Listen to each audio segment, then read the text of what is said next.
నిజామాబాద్ పార్లమెంట్లోని బోధన ముత్యపేట షుగర్ ఫ్యాక్టరీలో భూములను కాపాడి షుగర్ ఫ్యాక్టరీలను పునరుద్ధరించాలని నిజామాబాద్ పార్లమెంట్లో ఎంపీ ధర్మపురి అరవింద్ మంజూరు చేయించిన నవోదయ పాఠశాలకు తక్షణమే భూమి ఇవ్వాలని డిమాండ్ చేస్తూ నిజామాబాద్ పార్లమెంట్ సభ్యులు ధర్మపురి అరవింద్ పిలుపు మేరకు కోరుట్ల నియోజకవర్గంలో భారీ ధర్నా నిరసన కార్యక్రమం పాల్గొనడం జరిగింది. ఈరోజు కాంగ్రెస్ ప్రభుత్వం చెరుకు రైతులకే కాకుండా విద్యార్థుల భవిష్యత్తు కూడా పాడు చేస్తుంది. వాస్తవంగా ఎంపీ అరవింద్ అన్న గారు 2 నవోదయ స్కూళ్ళు మన నిజామాబాద్ పార్లమెంట్ తీసుకొచ్చారు. దాంట్లో జగిత్యాల డివిజన్లో కోరుట్లలో పెడితే ఈ విద్యార్థులకు 2 జగిత్యాలకు మెట్పల్లికి మధ్యలో కోరుట్ల ఉంది కాబట్టి కోరుట్లలో పెడితే మనకి 2 టౌన్స్ కవర్ అవుతాయని చెప్పి కోరుట్లలో, అక్కడ జక్రాన్పల్లి పెడితే బోధన్ నుంచి నిజామాబాద్ నుంచి జక్రాన్పల్లి విద్యార్థులకు అందరికీ సౌలత్ అవుతుందని చెప్పి అన్నది నిర్ణయించి కలెక్టర్ తోటి లెటర్ అన్ని కేంద్రంకు పంపించి అన్ని అప్రూవల్స్ వచ్చినాక సుదర్శన్ రెడ్డి గారు Bodhan Nizam sugar factory lands ను అన్యాకృతం చేద్దామనే ఆలోచనతో ఇది మళ్ళీ నవోదయ కలాట్ చేద్దామని ఒక లెటర్ పంపడం వల్ల ఈ రోజు విద్యార్థుల నవోదయ స్కూల్ అనేది ప్రపోజల్ క్యాన్సిల్ కావడం జరిగింది.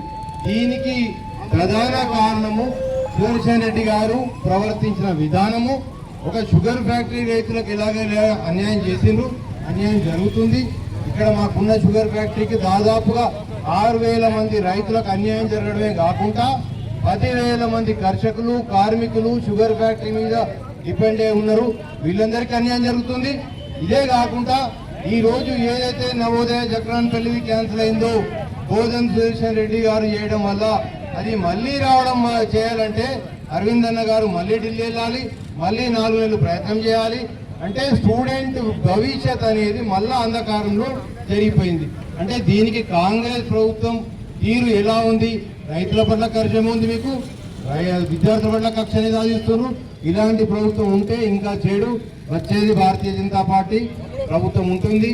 సో మన రైతులందరూ కలిసికట్టుగా ఒకవేళ నిజాం షుగర్ ఫ్యాక్టరీ రైతుల యొక్క ఏదైతే రైతు సమస్యలు ఉన్నాయో ఈ యొక్క నిజామాబాద్ పార్లమెంట్ లోపల షుగర్ ఫ్యాక్టరీకి సంబంధించినటువంటి షుగర్ ఫ్యాక్టరీలు తెరవకుండా షుగర్ ఫ్యాక్టరీకి సంబంధించినటువంటి భూములను ఇవాళ కాంగ్రెస్ ప్రభుత్వము కాంగ్రెస్ ఎమ్మెల్యేలు మంత్రులందరూ కూడా ఇవాళ భూములను వేరే దానికి వాడుకోవడానికి ఇవాళ ప్రయత్నం చేస్తూ ఉన్నారు. ఈ నిజామాబాద్ పార్లమెంట్ లోపల బోధల్లో ఉన్నటువంటి షుగర్ ఫ్యాక్టరీని అక్కడ ఉన్నటువంటి స్థానిక ఎమ్మెల్యే అయినటువంటి సుదర్శన్ రెడ్డి గారు ఇవాళ మా ప్రియతమ నాయకులు ధర్మపురి అరవింద్ గారు నవోదయ పాఠశాలల్ని ఇవాళ మూడు పాఠశాలల్ని ఈ జిల్లాకు ఈ యొక్క పార్లమెంటుకు ఇవాళ 3 నవోదయ స్కూళ్లను తీసుకువస్తే ఆ భూమికి సంబంధించి 30 ఎకరాల భూమి ఇవాళ నవోదయ పాఠశాలలు ప్రారంభం కావాలంటే 30 ఎకరాల భూమి అవసరం ఉంటుంది. కానీ ఇక్కడ ఉన్నటువంటి స్థానికటువంటి కాంగ్రెస్ ఎమ్మెల్యేలు ఇవాళ వాళ్ళ ప్రభుత్వం ఈ తెలంగాణ రాష్ట్రంలో ఉంది కదా, కనీసము 30 ఎకరాల భూమి ఇస్తే ఈ యొక్క మూడు నవోదయ పాఠశాలను ప్రారంభించుకోవడానికి అవసరం ఉంటుంది. కానీ ఇక్కడ ఉన్నటువంటి కాంగ్రెస్ పార్టీకి సంబంధించినటువంటి ఎమ్మెల్యేలు ఇవాళ ఏదైతే షుగర్ ఫ్యాక్టరీ యొక్క భూములను ఈ యొక్క పాఠశాలకు ఉపయోగించుకోవాలని చెప్పి ఇవాళ వాళ్ళు చేస్తున్నటువంటి కుట్రల్ని ఇవాళ భారతీయ జనతా పార్టీ తీవ్రంగా వ్యతిరేకిస్తూ ఉన్నది.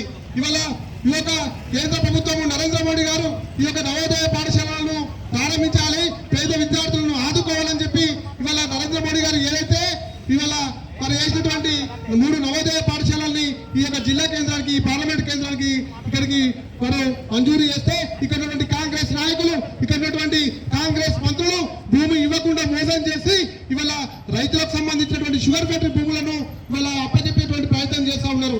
బిడ్డ దమ్ముంటే షుగర్ ఫ్యాక్టరీని ఓపెన్ చేయాలి, ఇక్కడ ఉన్నటువంటి రైతులను ఆదుకోవాలి. అంతే తప్ప ఇవాళ మీకు భూమి ఇవ్వడానికి సాధ్యం కాకపోతే మీరు వెంటనే మీ యొక్క ప్రజాక్షేత్రంలో ఉండడానికి కూడా వీలే అని చెప్పి సందర్భంగా హెచ్చరిస్తా ఉన్నా. తక్షణమే